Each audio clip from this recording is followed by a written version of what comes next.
Google पे जाकर सारे साइट्स पे एमसीक्यू देख लेती थी। कोशिश करती थी कि मैं एग्जामिनर के पॉइंट ऑफ व्यू से पढ़ने की कोशिश करूँ कि वो इतने आसानी से तो कोई क्वेश्चन देंगे ही नहीं जो हमारी आंखों के सामने है। द फर्स्ट टाइम जब मेरा इमोशनल ब्रेकडाउन होता है, मैंने ज्यादा मेहनत करी, मेरे को क्यों नहीं मिले marks. Political science I scored 77 out of 80। नवंबर आता है, नवंबर से मेरी जर्नी अब डिटेरोरिएट हो रही है। एवरीबडी वाज शाउटिंग कि फिनिश लाइन है, खत्म होने वाला है। एंड वो फीलिंग ऐसी थी कि सब आपके फ्रेंड्स, और जबकि फ्रेंड्स नहीं भी है, आप नहीं जानते, वो दूसरे स्टेट के, वो भी वहाँ खड़े सब देख रहे हैं। It felt so good. मैं बेहोश हो गई, मैं गिर गई वहाँ। उस हिसाब से वो सही डिसीजन था। अब आती है बात जनवरी की। The real twist is here. I can remember on 11th January I had my history pre-board and on 10th January I'm crying. On 10th January मेरी हिस्ट्री की बुक खुली हुई है, फर्स्ट चैप्टर खुला हुआ है, जो चैप्टर मुझे आता है वो खुला हुआ है, मैं रिवाइज कर रही हूँ, सिर्फ सेकंड पेज खुला हुआ है, मैं रिवाइज कर ही नहीं पा रही हूँ। सुबह 11 बजे से वो बुक खुली हुई है, शाम के 7 बजे तक वही पेज खुला हुआ है, उसी जगह पे बैठी हुई हूँ, कुछ नहीं पढ़ा। अगले दिन एग्जाम है एंड क्या रिजल्ट होगा आप खुद सोचो। मैं तो ये सोच रही थी मैं पास भी हो पाऊंगी कि नहीं हो पाऊंगी। Hello everyone, my name is Garima Dheendwal. Today I'm going to discuss my 12th class journey with you guys. Hope so आप सबको बहुत कुछ सीखने को मिले इससे। My journey from 53 marks to 91 marks. So let's begin. So let's start from May.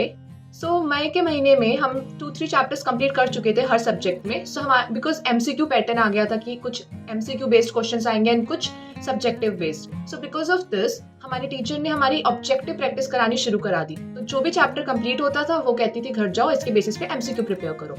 सो मैं क्या करती थी, मई के महीने की बात है, मैं गूगल पे जाकर सारे साइट्स पे एमसीक्यू देख लेती थी। फॉर एग्जाम्पल चैप्टर 1 कंप्लीट हुआ और उसके एमसीक्यू मैम कराएंगी।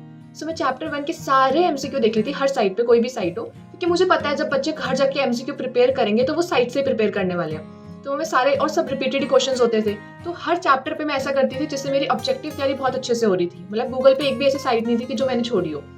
उसके बाद जब मैं एमसीक्यू प्रिपेयर करती थी, क्योंकि मुझे भी क्लास में पूछना होता था, तो वो मैं प्रिपेयर करती थी बुक से, मतलब खुद से। वो मैं कभी गूगल से नहीं करती थी, ताकि मेरे क्वेश्चन का जो स्टाइल है, जो मेरा वे ऑफ राइटिंग है, वो कहीं से कॉपी पेस्ट ना लगे, वो मेरा खुद से, क्रिएटिविटी मेरी खुद से आए। तो वो मैं खुद से लिखा करती थी question. And I can still remember a question that was of political science chapter 1 and एक बॉक्स बना होता है on the left hand side page, पे लिखा होता है कि Soviet Parliament is also known as Duma and sort of fourth line something, and that was something जिस पर किसी की नजर ही नहीं जा रही थी मेरी क्लास के बच्चों में। वो बॉक्स नहीं पढ़ते होंगे या उन्होंने वो नहीं देखी होगी, लाइन इतनी डेप्थ स्टडी अभी नहीं की होगी। तो मेरे को एक चीज़ था कि मैं यूनिक आंसर ऐसे ही बना सकती हूँ कि मैं बॉक्सेस से या कार्टून के नीचे से लाइन और उसका कोई क्वेश्चन क्रिएट करूँ। सो मैं इस टाइप के क्वेश्चन क्रिएट करा करती थी। तो मैं कोशिश करती थी कि मैं एग्जामिनर के पॉइंट ऑफ व्यू से पढ़ने की कोशिश करूँ कि वो इतने आसानी से तो कोई क्वेश्चन देंगे ही नहीं जो हमारे आंखों के सामने है, या गूगल पे इतने सारे क्वेश्चन अवेलेबल है उसमें से एक आ जाए बट बाकी आने के चांसेस नहीं है। सो मैंने सोचा कि कार्टून और बॉक्सेस और इनके क्वेश्चंस भी बने होते हैं गूगल पे, बट खुद से जब आप पढ़ते हो ना बुक में, एक सेल्फ सेटिस्फिकेशन मिलता है जब आप खुद वो लाइन बुक में देख लेते हो।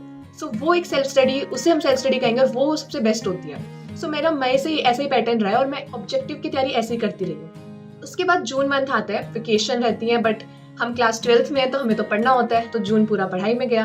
देन जुलाई सिमिलर पढ़ाई में गया। फिर अगस्त आता है, अगस्त में मेरे यूटीज होते हैं and this is the first time जब मेरा इमोशनल ब्रेकडाउन होता है। यूटीज के लिए मैंने बहुत बड़ा होता है, but still out of 25 I can remember that in political science I got 21 marks and in history I guess similar 21 और 22, which is very good marks. But मैं रो रही हूँ, द रीजन बिहाइंड इज कि मैंने इतनी मेहनत करी और मेरे 25 में से 21 इतने कम आए मेरी सिली मिस्टेक के कारण, और वो भी ऑब्जेक्टिव में मेरी सिली मिस्टेक हुई है, ना कि सब्जेक्टिव में। तो और बाकी जो मेरे फ्रेंड्स हैं वो सिर्फ एक दिन पहले पढ़े हैं रात को, ऐसा वो खुद एडमिट कर रहे थे। आई डोंट नो कितनी सच्चाई है इस बात में, और मैंने उनको ट्रस्ट भी करा उस समय कि आएंगे। अभी मैं ट्रस्ट करती हूँ, शायद उन्होंने एक दिन पहले ही पढ़ा था। And they score 24 out of 25 and good marks. And मैं इतने टाइम से पढ़ रही हूँ, जून में मैं कहीं कोई मस्ती नहीं करी, वेकेशन पे नहीं गई, जुलाई में पढ़ा। After that 21 is good, but फिर आप कंपेयर करने लग जाते हो किसी और से कि मैंने ज़्यादा मेहनत करी, मेरे को क्यों नहीं मिले मार्क्स। तो वहाँ पे इसलिए बिकॉज ऑफ दिस मेरा इमोशनल ब्रेकडाउन हुआ। और बहुत सारी चीज़ें मैंने 12 से सीखी हैं। ये तो एक चीज़ है कि हमें कंपेयर नहीं करना है, सेटिस्फाई रहना है। 21 इतना अच्छा मार्क्स है, but just because of comparison I cried there. So class 12 ने मुझे बहुत कुछ सिखाया, अभी आगे आगे पता लगेगा। सो ऐसा मेरा अगस्त रहा, और अगस्त के एंड में मैंने एक ड्रामा कंपटीशन में भी पार्टिसिपेट किया था। Why I am telling this is because मैं सिर्फ पढ़ाई पे फोकस नहीं थी, इसके अलावा drama competition, dance competition, debate competition, declamation में भी मैं गई एंड स्पोर्ट्स के लिए भी गई। सो ऐसा नहीं है कि मैं पूरा सिर्फ पढ़ाई कर रही हूँ, और भी एक्टिविटीज़ मैं कर रही थी जो कि करना चाहिए एक इंसान को, जो कि पेरेंट्स ज़्यादातर गाइड नहीं करते हैं। वो कहते हैं आप 12th क्लास है तो सब छोड़ दो और सिर्फ पढ़ाई करो। मुझे लगता है वो गलत अप्रोच है। इससे अच्छा क्लास 12th में भी सर्टिफिकेट्स लेके आओ, पार्टिसिपेट करो, मेमोरीज बनाओ, और इससे हम और ज़्यादा अच्छे से पढ़ पाते हैं। दिमाग प्रोडक्टिविटी ज़्यादा लेके आ पाएंगे हम। Then in the month of September finally जब फर्स्ट सेमेस्टर होता है हमारा, एंड उसमें मेरे मार्क्स क्या होते हैं बताती हूँ। इसमें काफ़ी अच्छे मार्क्स थे, लेकिन जो ट्विस्ट आने वाला है वो जनवरी में आने वाला है twist, so just wait for that. I had my exam from 9 September I guess, जिसमें मेरा स्कोर रहा है in history I scored 70 out of 80, in political science I scored 77 out of 80, in physical education I scored 60 out of 70, and in languages I scored 65 out of 80। So मेरा decent score मतलब चल रहा था। इन political science history में I was doing pretty good. So मेरी teachers ने भी मेरे पे ट्रस्ट दिखाया। वो ऑलरेडी मतलब मुझे जानती हैं, पढ़ा चुकी हैं प्राइमरी क्लासेस में भी, लेकिन उन्होंने मतलब और थोड़ी एक्सपेक्टेशंस मुझसे रखी कि मैं मतलब अच्छा बोर्ड्स में स्कोर कर सकती हूँ। तो यहाँ से ऐसे ही जर्नी शुरू होती है। उसके बाद अक्टूबर आता है, बहुत सारे फंक्शंस होते हैं, लेकिन उस दशहरा होता है, दिवाली होती है, पर उसके बावजूद पढ़ाई चलती है, पर उस पीक पे नहीं चलती, बट हाँ चल रही होती है।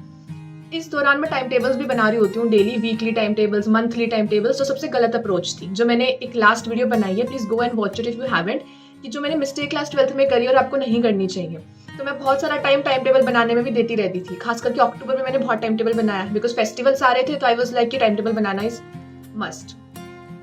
देन नवंबर आता है। नवंबर से मेरी जर्नी अब डिटेरोरिएट हो रही है। सबसे पहले मेरी जर्नी ठीक थी कि हाँ चल रही है, ठीक है, मतलब एक नॉर्मल स्टूडेंट जैसे होता है। अब नवंबर से मेरी जर्नी मैंने खुद ही मतलब ऐसा कि प्रेशराइज कर खुद को, अपनी जर्नी को डिफिकल्ट बनाया खुद के लिए ही। सो नवंबर में फर्स्ट वीक नवंबर में मैं पंजाब जाती हूँ फॉर एथलेटिक्स मैच, जिसमें मेरा गोल्ड भी आता है लकीली, बट वो स्टेट लेवल होता है। पंजाब के बाद नेशनल लेवल भी होता है, मैं वहाँ नहीं जाती बिकॉज मेरी तबीयत बहुत ज़्यादा खराब हो जाती है। सो फर्स्ट वीक पंजाब रहा, सेकेंड वीक मेरा रहा मध्य प्रदेश, जहाँ पे हम गए थे हैंडबॉल के मैच के लिए। और मतलब मेरे 15 डेज ऑफ नवंबर बाहर ही गए, और उसके जस्ट आफ्टर दैट आप जब आते हो तो वापस से पढ़ाई पे कंसंट्रेट करना इज़ वेरी डिफिकल्ट, और फिर प्री बोर्ड है आपके दिसंबर में। एंड सबसे वर्स्ट चीज़ इसलिए मेरी तबीयत इतनी ज़्यादा खराब हो गई, उसके बावजूद मैं पंजाब गई, क्योंकि यू नो वो सर्टिफिकेट मुझे आगे काम भी आ सकता था CUT UG में, स्टेट लेवल का या नेशनल लेवल का। उसके थोड़े बहुत मार्क्स होते हैं अगर आप स्पोर्ट्स कोटा से अप्लाई करो। एंड मेरे टीचर्स, मेरी Anita ma'am, Hema ma'am, Anupam, everybody was very sure कि गरिमा को स्पोर्ट्स की जरूरत नहीं है, वो सिर्फ पढ़ाई पे फोकस करे और वो सिर्फ पढ़ाई से CUT UG क्रैक कर लेगी और अपनी सीट एक कर लेगी रिजर्व। वो बहुत कॉन्फिडेंट थे मुझे लेके। मेरे पेरेंट्स जो थे वो भी कॉन्फिडेंट थे बहुत ज़्यादा, मेरी सिस्टर बहुत ज़्यादा कॉन्फिडेंट थी मुझे लेके, पर उसके बावजूद मैं और मेरे पापा, हमें ऐसा था कि चलो एक ऑप्शन लेके चलते हैं, एक ऑप्शन ले लेते हैं, क्या पता ना हो, नहीं पता CUT UG कैसा होगा, कितना डिफिकल्ट होगा, तो बाद में हम पछतावा करें, इससे अच्छा वाई नॉट कि एक ऑप्शन रहे। तो हम गए स्पोर्ट्स के लिए, मैं तब भी गई। उसके बाद मेरी तबीयत, वहाँ पे मैं दवाई खा के खेल रही हूँ, फर्स्ट टाइम ऐसा हुआ, पूरा मतलब मेरी टैनिंग हो गई है, स्किन बहुत वीक, पानी पी नहीं रही हूँ, डिहाइड्रेटेड बिल्कुल, समहाउ बस खेल के आ गई वहाँ से। एंड एक रिले कंपटीशन भी हुआ था हमारा, गई थी मैं हाई जंप के लिए, पर रिले कंपटीशन भी हुआ था। एंड रिले में मुझे नहीं भागना था, मेरी सिस्टर भी बोलती कि नहीं मत भाग, मैं सर से बात करती हूँ, तेरी तबीयत ठीक नहीं है ये वो, लेकिन सर, पता है आपको, PT टीचर एक बार बोल दे तो भागेगी तो बस भागेगी, हाँ, उनके आगे कोई जबान नहीं खुलती फिर। तो फिर मैं भागी, एंड वहाँ पे भी मैं सबसे लास्ट में खड़ी हूँ, क्योंकि 4 लोग होते हैं, तो मैं चाहती थी कि मैं फर्स्ट सेकंड थर्ड कहीं पे भी हूँ, बट फोर्थ पे ना हूँ, बिकॉज फोर्थ वाला सबसे लास्ट भागता है तो उस पर ब्लेम आ जाता है समहाउ, अगर वो हार जाते हैं तो मुझे ऐसा था यार फोर्थ नहीं बस, और मैं इतनी अच्छी रनिंग में हूँ भी नहीं, लेकिन उन तीनों ने फिर कुछ ऐसा करा बातचीत, और मेरा लास्ट में नंबर आया। फिर मैं लास्ट में भागी, and luckily because first second third वालों ने बहुत पहले गैप क्रिएट कर लिया था, बिकॉज ऑफ दैट मुझे भी हेल्प हुई। एंड 400 मीटर था, इतना भागना, अगर कोई वीडियो होगी तो मैं जरूर लगाऊंगी। भाग रही हूँ, एंड में आते आते तो मेरी रेस चली गई, मैं वॉक कर रही हूँ, एंड में आते आते तो इतना थक गए। And then race line, and everybody was shouting कि बस आगे रेस लाइन है, बस फिनिश लाइन है, खत्म होने वाला है। एंड वो फीलिंग ऐसी थी कि सब आपके फ्रेंड्स, और जबकि फ्रेंड्स नहीं भी है, आप नहीं जानते, वो दूसरे स्टेट के, वो भी वहाँ खड़े सब देख रहे हैं। It felt so good. And teacher का जो सपोर्ट था उस समय, और ट्रस्ट था जो आपके अंदर, मुझे पता है वहाँ विदित सर खड़े थे, और जो ट्रस्ट वो दिखा रहे थे कि हो जाएगा, बाकी सीनियर टीचर्स भी वहीं खड़े थे स्पोर्ट्स के, तो काफ़ी अच्छा लगा। और वो फिनिश लाइन क्रॉस होती बस मैं बेहोश हो गई, मैं गिर गई वहाँ, पूरा फ्लैट हो गई, मुझे नहीं पता था क्या हो रहा है, बहुत अच्छी फीलिंग थी वो। एंड तो क्लास 12 में मैंने मेमोरीज बनाई, बट मैंने स्कूल में इतनी अच्छी मेमोरीज नहीं बनाई, ओवरऑल बनाई। एंड फिर जैसे ही मैं घर आई उसके नेक्स्ट डे ही मुझे MP के लिए जाना था हैंडबॉल के लिए, और मैं सोची थी ना जाऊँ, बट सर कहते कि टीम टूट जाएगी, जाना तो पड़ेगा गरिमा, वहाँ पे दवाई दे देंगे, ध्यान रखेंगे तेरा, जो कि ध्यान रखा भी उन्होंने। तो तो मैंने कहा कि चलो ठीक है, तो एमपी गए। एंड एमपी वाला ज़्यादा इंपॉर्टेंट था क्योंकि हैंडबॉल वाला नेशनल लेवल पे था, तो ज़्यादा इंपॉर्टेंट था उसका सर्टिफिकेट। वहाँ गए, वहाँ हमने थर्ड पोजीशन भी ली, पर वो क्योंकि नेशनल था तो वो ज़्यादा लंबा डेज का था। मैं 7th को गई थी और मैं 15 तक वहीं पे थी। उसके बाद वापस से मैं घर आई, मुझे वापस से जाना था 17th को, आई गेस 17 नवंबर को, जो मैं हाई जंप पंजाब में जीती, उसका नेशनल लेवल था ऑन 17 नवंबर। मैं इसमें नहीं गई, मैंने कहा कि नहीं, हैंडबॉल का सर्टिफिकेट काफ़ी है, इतने मार्क्स काफ़ी हैं स्पोर्ट्स कोटा के लिए, मैं नहीं जा रही हूँ नेशनल। बिल्कुल हिम्मत नहीं थी, वीकनेस और डिहाइड्रेशन, ऑल्सो मेरी फ्रेंडशिप भी काफ़ी अच्छी नहीं चल रही थी उस समय। तो इतनी सारी चीज़ें, और दिमाग में एक ही चीज़ चल रही थी, यार मैं घर पे होती तो पढ़ रही होती, मैंने इतना कुछ अभी कवर कर लिया होता, बाकी बच्चे भी पढ़ रहे हैं, मैं उनसे पीछे हो गई हूँ अब, ये सारी चीज़ें चल रही थी। तो मैं नहीं गई फिर। काश मैं चली जाती, बट ठीक है, नहीं गई तो वो भी सही डिसीजन था। मतलब उस समय उस हिसाब से अगर मेरी तबीयत ठीक नहीं थी, उस हिसाब से वो सही डिसीजन था। तो नवंबर मेरा काफ़ी ऐसा ही रहा है, मतलब वर्स्ट कहूँगी मैं, मतलब फीवर, पेनफुल, पढ़ाई नहीं हो रही है। And my teachers were very correct, subject teachers, कि आप अचानक से फिर कैसे पढ़ोगे, किसी ट्रिप से आप वापस आए हो, आप बैक टू ट्रैक नहीं आ पाओगे, आपका माइंड अभी टाइम लगेगा सेटल होने में उसको। और लेकिन उसके बावजूद दिसंबर में हमारे आ जाते हैं प्री बोर्ड्स। अब दिसंबर में प्री बोर्ड्स हैं, मेरे मार्क्स फिर से बताती हूँ क्या रहे होंगे प्री बोर्ड्स के अंदर। अब आप सोचो मैंने पढ़ा कैसे होगा। सो फर्स्ट सेमेस्टर तो मेरा बहुत अच्छा था ही, सितंबर तक मेरा फर्स्ट टर्म बहुत अच्छे से कवर था। सेकंड टर्म मेरा अच्छे से कवर नहीं था क्योंकि पूरा नवंबर में बाहर रही। अब मैंने क्या करा, फर्स्ट वाले को अच्छे से रिवाइज कर लिया और सेकंड वाले के लिए मैंने सिर्फ इंपॉर्टेंट क्वेश्चंस पढ़ लिए। मेरा कॉन्सेप्ट क्लियर नहीं है, पढ़ नहीं लिया, उसे कहते हैं रट लिए। कॉन्सेप्ट क्लियर नहीं है, चैप्टर नहीं पढ़ा है, और वो सेटिस्फिकेशन जो आती है कि एक लाइन पढ़कर, वो मेरे में नहीं है, तो वो कॉन्फिडेंस नहीं था। पर PYQ पढ़ लिया मैंने और मैंने इंपॉर्टेंट क्वेश्चंस देख लिए। सो ऐसे मैं दिसंबर में पेपर देने गई एंड आई वाज लाइक, इतने प्री बोर्ड्स क्यों होते हैं फर्स्ट ऑफ ऑल। तो मतलब बंदा अभी आया नहीं है मौत से बाहर, आप उससे पहले उसको प्री बोर्ड्स दे दो, और दिसंबर के बाद फिर जनवरी में प्री बोर्ड्स। सो दिसंबर में इन history I got 70 marks out of, it's not 70 in history, I don't remember कि दिसंबर वाले में कितने थे। Okay, it was approx 70। In political science again it was 77 out of 80। In physical education, it was 69 out of 70, and in language subject, it was 64 out of 80. This was my marks. And मतलब आप देख रहे हो कि यहाँ पे भी marks काफ़ी अच्छे हैं अभी भी, उसके बावजूद इंपॉर्टेंट क्वेश्चंस पढ़ लिए तो सही रहा जी। नवंबर में कैसा भी रहा हो सीन, उसके बाद ये ठीक रहा। अब आती है बात जनवरी की, the real twist is here. जनवरी में अपने आप को मैंने बहुत प्रेशराइज कर लिया था एंड हम ऑफ था 1st to 5th 6th जनवरी का, कुछ ऑफ था सिर्फ इतने ही दिन का।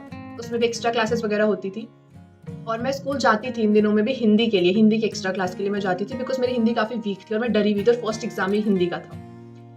एंड ठीक है, गई। अब जनवरी में क्या हुआ, I can remember on 11th January I had my history pre board and on 10th January I am crying and no one knows at my home, I am crying because I am so much pressurised.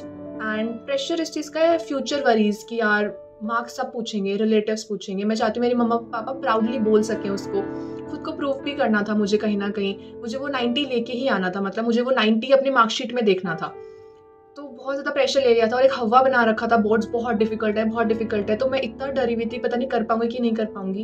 And उसके बाद on 10th जनवरी मेरी history की book खुली हुई है, first chapter खुला हुआ है, जो चैप्टर मुझे आता है वो खुला हुआ है, मैं रिवाइज कर रही हूँ, सिर्फ सेकंड पेज खुला हुआ है, मैं रिवाइज कर ही नहीं पा रही हूँ। सुबह 11 बजे से वो बुक खुली हुई है, शाम के 7 बजे तक वही पेज खुला हुआ है, उसी जगह पे बैठी हुई हूँ, कुछ नहीं पढ़ा। अगले दिन एग्जाम है एंड क्या रिजल्ट होगा आप खुद सोचो। मैं तो ये सोच रही थी मैं पास भी हो पाऊंगी कि नहीं हो पाऊंगी, और फिर मैंने सोचा कि टीचर्स मेरे बारे में अब क्या सोचेंगी। आप खुद सोचो, फरवरी में एग्जाम है और इसे जस्ट 1 month बिफोर जनवरी में आप अगर इतने कम मार्क्स लेने लग जाओगे तो टीचर क्या सोचेगी कि अचानक से क्या हुआ। उनका ट्रस्ट तो कहीं ना कहीं ब्रेक होगा ना कि आप फिर बोर्ड्स में अच्छे मार्क्स ला पाओगे कि नहीं ला पाओगे, एक्सपेक्टेशंस टूटेंगी। मुझे लगा मुझे बहुत सुनाएंगे भी टीचर्स, बट ऐसा कुछ नहीं हुआ। वो बहुत कोऑपरेटिव थी, उन्होंने मेरी बात को समझा। And in history I got 33 marks out of 80। मैंने तो मैम को पेपर देते ही जाके रिक्वेस्ट करी थी, मैम पेपर हो गया, बट कुछ मतलब बहुत प्रेशराइज कर अपने आप को स्ट्रेस दिया मैंने, मैं अच्छा पेपर नहीं दे पाई, मैं नहीं पढ़ पाई, नहीं तैयारी कर पाई, एंड मैं शायद पास भी पता नहीं हो पाऊँ कि ना हो पाऊँ, प्लीज़ मुझे पास कर देना, मैंने ऐसा कहा। एंड वो प्री बोर्ड का एग्जाम था, पास हो ना हो इतना मैटर नहीं करता, वो आपको ही चेक करने के लिए कि आपने कितना पढ़ा, कितना रिवाइज करा, आप कैसा परफॉर्म कर रहे हो। मैं इतना स्ट्रेस क्यों ले रही थी मुझे नहीं पता उस समय से प्री बोर्ड्स के लिए। मतलब मुझे लगा टीचर्स क्या सोचेंगी, वो भी मैं सोचने लगी कि वो क्या सोचेंगी। मुझे ऐसा लगता है और हमारे बारे में क्या सोचेगा, वो सोच सोच के हमने अपनी आधी जिंदगी खराब कर रखी है। हमारा आधा टाइम इसी में वेस्ट हो जाता है, प्रेजेंट में ना रहना और सोचना कि अगला क्या सोचेगा आपके बारे में। अब वो चीज़ हो गई है, अब जो होगा वो होगा, उसको तो हम रोक नहीं सकते, डाँट पड़ेगी तो पड़ेगी। पर मैं इतना डरती थी यार, डाँट पड़ेगी, टीचर्स क्या सोचेंगी, उनका ट्रस्ट ब्रेक हो जाएगा, ये सारी चीज़ें सोचा करती थी उस समय। एंड बट मैम ने, मुझे लगा पास भी नहीं होंगी, बट मैम ने मुझे पास कर दिया। आई गॉट 33 मार्क्स, या 33 marks. So out of 100 it was 53 marks that I got. सिर्फ मार्जिन पे एक तरीके से पास हुई हूँ, मार्जिन से कुछ ही मार्क्स ऊपर है। एंड मुझे समझ आ गया कि नहीं, ऐसे खुद को स्ट्रेस में लेकर कुछ नहीं होगा। और उस समय मेरी फ्रेंडशिप भी अच्छी नहीं चल रही थी काफ़ी महीनों से, तो वो भी एक चीज़ थी।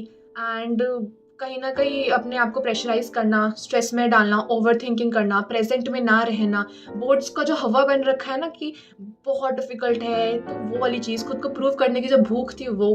फिर मेरे दिमाग में ये भी चल रहा था कि रिलेटिव्स और सब उस दिन मार्क्स पूछने के लिए सब फ़ोन करने वाले हैं, तो वो चीज़ भी चल रही थी। तो काफ़ी चीज़ों का मैंने मतलब प्रेशर ले लिया था। बिकॉज ऑफ दैट मैं काफ़ी डल भी रह रही थी, काफ़ी बोरिंग भी बन गई थी मैं, मतलब हंसना ही भूल गई थी, लाइक काइंड ऑफ। सो ये सिचुएशन रही। एंड फिर कोई बात नहीं, मार्क्स कम आए, पर मैंने खुद का मोटिवेशन नहीं तोड़ा, मुझे पता था मैं कर लूँगी। उसके बाद मैंने हिस्ट्री पढ़ी नहीं, लेकिन हिस्ट्री उसके बाद मैंने सीधा बोर्ड से पहले पढ़ी। सो आफ्टर ऑल दिस मेरे 77 मार्क्स जो पॉलिटिकल साइंस में थे वो भी जनवरी में घटे। मेरे पॉलिटिकल साइंस में 67 मार्क्स थे इन जनवरी, पूरा 10 मार्क्स का गैप। तो हर चीज़ में, मतलब हिस्ट्री में तो कुछ ज़्यादा ही मार्क्स गिर गए। तो ये सिचुएशन हुई। उसके बाद 25 हमारे प्रैक्टिकल्स भी जनवरी में थे, और तो वो मेरे लिए बेस्ट चीज़ थी, because I love giving practicals, because उसमें इंटरव्यू वगैरह होते हैं और मुझे बोलना बहुत पसंद है। सो जाना, इंटरव्यू देना, कोई मुझसे क्वेश्चन पूछे, मुझे वो चीज़ें काफ़ी पसंद है। और एक और चीज़ भी हुई थी इन द मंथ ऑफ अगस्त, जो मैं भूल गई हूँ, कि मैं हेड गर्ल बनी थी, तो मुझे वो भी काफ़ी अच्छी फीलिंग लगी हेड गर्ल बनना। इन द मंथ ऑफ नवंबर मैं प्रिंसिपल मैम बनी। टीचर्स डे सितंबर में होता है, बट बिकॉज ऑफ एग्जाम्स हमने वो नवंबर में सेलिब्रेट किया था, 25 नवंबर आई गेस, 24 नवंबर। सो मैं उस प्रिंसिपल बनना भी मेरे लिए बहुत शॉकिंग था। मतलब आई वाज लाइक कि मुझे सेलेक्ट, मतलब मैं चाहती थी बनना, बट मुझे लगा कि शायद टू गर्ल्स और हैं, मुझे लगा शायद वो बनेंगी। बट मेरी टीचर्स ने मेरा नाम कुछ सोच के दिया होगा, और I am very grateful for that. मतलब मेरी टीचर्स से तो बहुत ज़्यादा ग्रेटफुल हूँ। उसके बाद उन्होंने हर चीज़ में मतलब मुझे आगे करा है, हर चीज़ में सपोर्ट करा है। तो प्रिंसिपल मैम बनना भी, मैंने वो फोटो अभी भी यहाँ पे लगा दूंगी साइड में अगर होगी तो। उसके बाद फरवरी आता है, तो मैं सिर्फ हिंदी पढ़ रही हूँ, बिकॉज मेरा फर्स्ट एग्जाम हिंदी का था, that was on 20th Feb। तो मैं हिंदी पढ़ रही हूँ 25 जनवरी से। मैंने हिंदी पूरी साल नहीं पढ़ी, मैं हिंदी पढ़ रही हूँ, बिल्कुल लगातार लिख लिख के प्रैक्टिस कर रही हूँ हिंदी की, बिकॉज मेरी हिंदी बहुत वीक है। तो लिख लिख के प्रैक्टिस कर रही हूँ कि मुझे इसमें अच्छा स्कोर करना है। एंड मेरा हिंदी का स्कोर रहा out of 100 exact 80। And I got so happy when I got my result, because you know what, मैं चाहती थी 70s में ना हो, मैं चाहती थी 79 भी ना हो, 80 हो, 80s में हो तो अच्छा है, एग्जैक्ट 80 भी हो तो अच्छा है। I even didn't want 79, because एक स्टीरियोटाइप कन्वेंशन बना होता है कि 70s में है तो बुरा है। बिकॉज 79 और 80 में फर्क कितना, सिर्फ 1 मार्क्स का, पर 79 सुनने में इतना बुरा लगता है, 80 सुनने में कि ओके देन इट्स डिसेंट। सो वो वाला सीन था। But I got 80 in Hindi and it was the best moment. इसके बाद आई हैड माई इंग्लिश एग्जाम, जो कि 24th को था, आई गेस 24th जनवरी। तो हिंदी का 20 को या 24th को, इंग्लिश सिर्फ 3 days का गैप था। एंड इंग्लिश की स्टोरी कुछ अलग है इंग्लिश बोर्ड्स की। मेरा 23rd को कोई सोसाइटी फंक्शन था रात को, एंड 24th को एग्जाम है। मैं फंक्शन में बिल्कुल नहीं जाना चाहती थी, बिकॉज पेपर के एक दिन पहले जाना is not worth it. And इतना इंपॉर्टेंट फंक्शन था भी नहीं, बट पूरी सोसाइटी में गाने की तेज तेज आवाज़ आएगी, ऑब्वियस सी बात है। मम्मा जा रही हैं, दीदी जा रही हैं, सब जा रहे हैं। तो मेरी मम्मा कहती है सिर्फ 10 मिनट्स के लिए चल ले, मतलब सिर्फ 10 मिनट्स के चल ले, खाना खा के आ जाइयो बस। मैंने बोला नहीं नहीं नहीं, और मेरा मन अंदर से इतना रो रहा है, क्योंकि फर्स्ट टाइम जो एक्सपीरियंस करा ना, मैं फीलिंग बता रही हूँ कि सब जा रहे हैं, आप घर में अकेले हो। My like mind heart everybody is literally crying कि I really want to go there, but आप नहीं जा सकते बिकॉज एग्जाम है। देन आई थॉट कि ठीक है 10 मिनट्स में खाना खा के आ जाऊंगी, पर वो 10 मिनट्स तो होते नहीं है, वो 1 hour हुआ। मैं 9 o'clock गई, 1.5 hour हुआ, मैं 10:30 आई वापस। मैं वो फोटो भी लगा दूंगी यहाँ पे एज अ प्रूफ कि मैं सच कह रही हूँ। एंड उसके बाद मेरा इंग्लिश का एक पूरी बुक बची थी रिवाइज करनी, पूरी एक बुक चैप्टर्स की। पोएम्स रिवाइज नहीं करी थी, सिर्फ एक बुक रिवाइज करी थी एंड ग्रामर, और 3 दिन की क्योंकि छुट्टी थी इसलिए। On 23rd night I was like कि शिट, अब मेरा 90% वाला सपना पूरा नहीं हो सकता, मैंने सब खराब कर दिया है। पूरा साल पढ़ा, मेहनत करा, पर लास्ट में रिवीजन के मौके मैंने सब खराब कर दिया है। एंड इंग्लिश मैंने क्योंकि सारा सिलेबस कवर कर लिया था नवंबर तक, उसके बाद मैंने कुछ खास रिवीजन करी नहीं इसकी, क्या बोर्ड्स में रिवाइज करेंगे। तो मेरी सिस्टर ने बोला कि इट्स ओके, मैं तो जल्दी उठाऊंगी, तो फटफट रिवाइज करियो। मैं 1:30 घर पे आई, 10:30 मैंने थोड़ा रिवाइज करा, रिवाइज करके मैं 1:30 सोई। फिर मैं 3:30 उठ गई। 3:30 उठने के बाद सिमरन सहानी दीदी जो है, उन्होंने यूट्यूब पे पूरी एक सीरीज चलाई हुई थी 5.5 hours की, जिसमें सारे चैप्टर्स कवर थे, सबकी समरी, और इंग्लिश में बना के मैं लिख दूंगी, बस मुझे थोड़ा रिवीजन चाहिए थी समरी और कैरेक्टर्स की। तो वो मैंने 3:30 से लेके 7:30 तक लगातार सुनी, सुबह के 7:30 बजे तक, एंड सारा रिवाइज हो गया। पर मेरी पोएम्स अब भी बच गई थी, बट बिकॉज मैंने पोएम्स बहुत अच्छे से पढ़ी हुई थी नवंबर के टाइम पे, मैंने रिवाइज भी नहीं करी क्योंकि टाइम नहीं था अभी।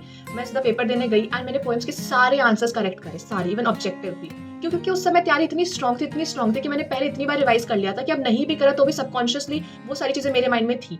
और चैप्टर्स की नहीं थी क्योंकि चैप्टर ज़्यादा लॉन्ग होते हैं तो वो मैंने रिवाइज कर लिया। लेकिन इस चैप्टर में मुझे नींद बहुत आ रही थी पेपर के बीच में, प्रोडक्टिविटी नहीं आ रही थी एंड मैं आंसर पैसेज गलत करके आई हूँ, कम से कम 13 एमसीक्यूज में गलत करके आई हूँ। एंड मैं जिस लास्ट वीडियो जो मैंने डाली थी, हाँ मैं लगा दूंगी उसकी पिक्चर्स, कौन सी लास्ट वीडियो की मैं बात कर रही हूँ, उससे मैंने बताया जो मिस्टेक्स मैंने करी and you better avoid those mistakes. उसके बाद बाकी एग्जाम्स होते हैं, अच्छे जाते हैं इसी तरीके से। एंड फाइनली मैंने जो मैनिफेस्ट किया था, मैं यहाँ पे फोटो भी लगा दूंगी मैंने क्या मैनिफेस्ट किया था। मैंने मैनिफेस्ट किया था 90% एंड मैं साल के स्टार्टिंग से लेकर एंड तक यही बोलते हुए आ रही हूँ, मन में भी और सबको भी, कि 90 चाहिए, बस 90 चाहिए, ये चीज़ बोलते हुए आ रही हूँ। एंड मैंने जब डायरी में जर्नलिंग करी मैनिफेस्ट करने के लिए तो मैंने वहाँ पे 90.6 लिखा हुआ है शायद। एंड 6 मैंने इसलिए लिखा, मैंने सोचा अगर मांग ही रही हूँ, मैनिफेस्ट कर ही रही हूँ तो क्यों ना थोड़ा ग्रीडी हुआ जाए, 6 लिखती हूँ, ज़्यादा मांगती हूँ थोड़ा।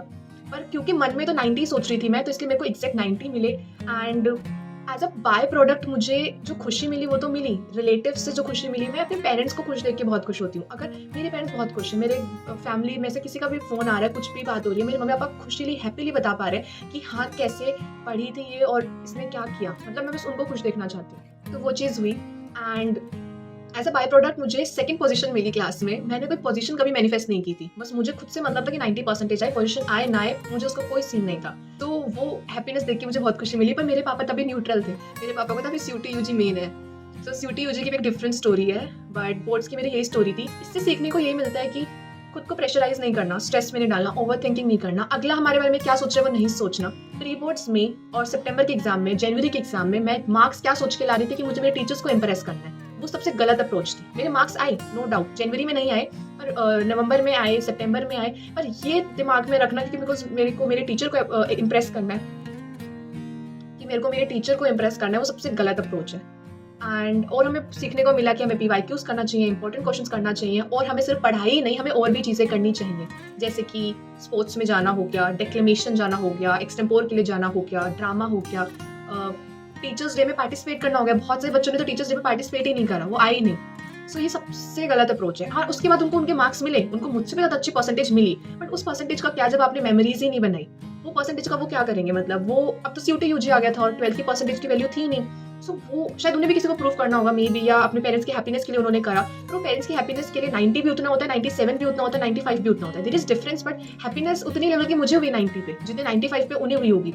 पर अगर वो बाकी चीज़ों में पार्टिसिपेट करते ना, उनके पास और बहुत कुछ बताने को होता अपने क्लास 12th के बारे में, मेमोरीज में। एंड आई नो जितना मैं स्ट्रेस रही हूँ ना, उतना स्ट्रेस वो भी रहे हैं, उतनी ओवर थिंकिंग उन्होंने भी करी है। It's just they are not on YouTube and I am on YouTube. और मेरे जैसे और बहुत बच्चे हैं क्लास 12th में जो ऐसे ही स्ट्रेस लेते हैं। तो मैं उन्हें यही बोलना चाहूँगी, ये सारी गलतियाँ मत करो, थोड़ा सा रिलैक्स रहो and take a deep breath. And जो आपने सोचा है ना वो कसम से हो जाएगा, ट्रस्ट में हो जाएगा। आप एफर्ट्स करते रहो, बट थोड़ा ब्रेक भी लो, ब्रेक लेना में कोई बुरी बात नहीं है। So with this I and this video and I hope आपको बहुत कुछ सीखने को मिला हो, जो क्लास 12th में है और जो नहीं भी है और उन्होंने ये वीडियो देखी है, पक्का उनको बहुत रिलेटेबल लगी होगी ये वीडियो कि क्लास 12th में ये सब कुछ हमने भी फेस किया, पक्का आपको ऐसा लगा होगा। And let me know in the comment section how you found this video and thanks for watching.